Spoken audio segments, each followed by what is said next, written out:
अस्सलामुअलैकुम, my name is Saptan and you are watching Saptan animal talk. अच्छा जी, आज हम बात करेंगे जानवर के कंफर्ट के ऊपर, एनिमल कंफर्ट पे। तो ये आपको अपना छोटा सा सेटअप दिखाते हैं और आपको बताते हैं कि जानवर का कंफर्ट होना उसके लिए ख़ास तौर पे डेयरी में जानवर का कंफर्टेबल होना बहुत ज़्यादा अहमियत रखता है।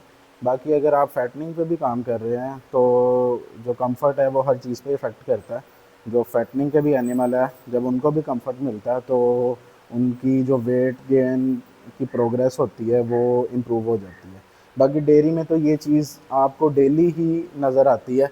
अगर जानवर 24 घंटों में से 4 घंटे भी अनकंफर्टेबल होता है तो उस 4 घंटे में वो अपना दूध उस तरीके से प्रोड्यूस नहीं कर पाता और आपको शाम को ही पता चल जाता है कि जानवर ने दूध कम कर दिया और आपको डेली ही नुकसान होता है।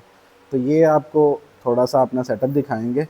हमने भी कोशिश की है कि जानवरों की कंफर्ट को इम्प्रूव किया जाए और जानवर अपनी प्रोडक्शन पे बरकरार रहें। पिछले साल गर्मियों में हमारे पास सिर्फ ये एक ही गाय थी, ये जो आपको नज़र आ रही है सामने, ये गाय थी। और इन्वायरमेंट हमारे पास बिल्कुल भी नहीं था। जानवर वही देसी तरीके से इसको हम दोपहर को दरख्त के नीचे बांध आते थे, शाम को वापस ले आते थे। तो ये जानवर बहुत सख्त बीमार हो गया था और उस टाइम ये तकरीबन 16 लीटर दूध दे रही थी। ये गाय तो छोटी सी है लेकिन इसके लिहाज से इसकी प्रोडक्शन ठीक थी। तो ये 16 लीटर से जब बीमार हुई है तो ये सीधी 4 लीटर पे आई है। उसके बाद ये थोड़ा बहुत ख़ुद को इम्प्रूव कर करके आहिस्ता आहिस्ता दोबारा फिर 12 लीटर पे गई है और बड़ी मुश्किल से गई है। हमने इसके पीछे मैंने बहुत ज़्यादा एफर्ट किया, बहुत पैसे खर्चे हैं। 22,000 का मैं इम्पोर्टेंट बाईपास फैट का बैग लेकर आया हूँ, वो मैंने इसको 3 माह में यूज़ करवाया। फिर ये इसकी पसलियों के ऊपर थोड़ा सा मांस आया।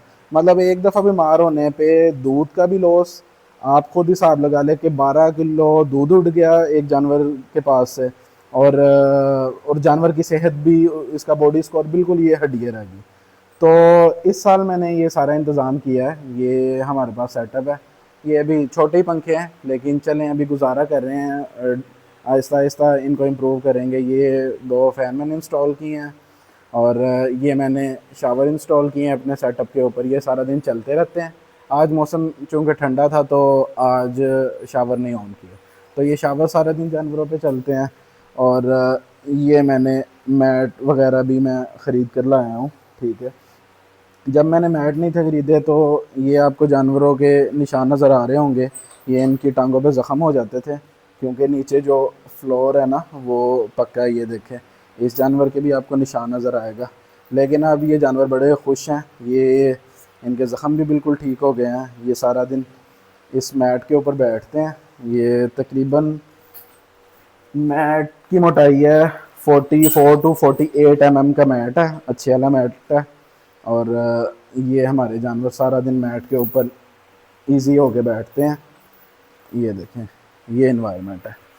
इससे पहले हम ये ब्लैक वाला मैट लेकर आए थे, इसके भी आपको रिव्यूज़ देता हूँ। ये जो मैट है ये स्लिप होता है, ये कामयाब नहीं है। ये मैट स्लिप होता है, जानवर इससे स्लिप हो के गिर गिर भी जाते हैं, टांगें खुल जाती हैं, जो कि नुकसान भी कर सकते हैं। तो मैट यही कामयाब है। इसकी लाइफ तो तकरीबन 2-2.5 साल है लेकिन मैट ये ब्राउन वाला ही कामयाब है। इसके ऊपर ये प्रॉपर आपको पैटर्न नज़र आ रहा होगा, जानवर स्लिप नहीं होता। जितने हमें तकरीबन हो गया 15 दिन से इस्तेमाल करते हुए, तो कोई भी जानवर अभी तक स्लिप नहीं हुआ। ये बिल्कुल ठीक है। तो ये देखें, ये भैंस है माशाल्लाह, ये भी इसके ऊपर बड़ी खुश हैं। इनका तो वेट भी, ये तो भैंस छोटी है, तकरीबन 600 650 केजी तक इसका वेट होगा। लेकिन इसके साथ मैं आपको भैंस दिखाता हूँ, ये तकरीबन 750 से 800 केजी इसका वेट है। तो ये देखें, ये भी मैट पे आराम से खड़ी है, ये सारा दिन इसी मैट पे रहती है।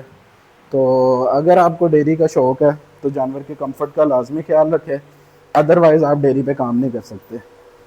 ये जानवर भी देखें, इनके नीचे भी मैं मैट लेकर आऊँगा क्योंकि अभी हम छोटे ही फार्मर हैं तो थोड़े थोड़े करके ही चीज़ें बना रहे हैं। तो अभी ये मैं जो जानवर दूध दे रहे हैं उनके लिए मैट लेकर आया था। तो इस महीने की सैलरी से इंशाल्लाह इन छोटी बछड़ियों के लिए भी मैट लेकर आऊँगा। तो ये आपको मशवरा है डेयरी के लिए। ये देखें, जानवर अब आराम से सारा दिन इस पे खड़े होते हैं, बैठते हैं, रेस्ट करते हैं। तो सब डेयरी फार्मर को यही मशवरा है कि कंटिन्यूसली डे बाय डे ख़ुद को इम्प्रूव करते रहें। जो डेयरी फार्मिंग है वो है तो बहुत डिफ़िकल्ट है, लेकिन जब तक आप जानवरों को एज ए ह्यूमन नहीं ना सोचेंगे, एक इंसान की तरह नहीं सोचेंगे और इनके इन्वायरमेंट का ख्याल नहीं रखेंगे, तब तक आप इसमें से कुछ भी नहीं कमा सकते।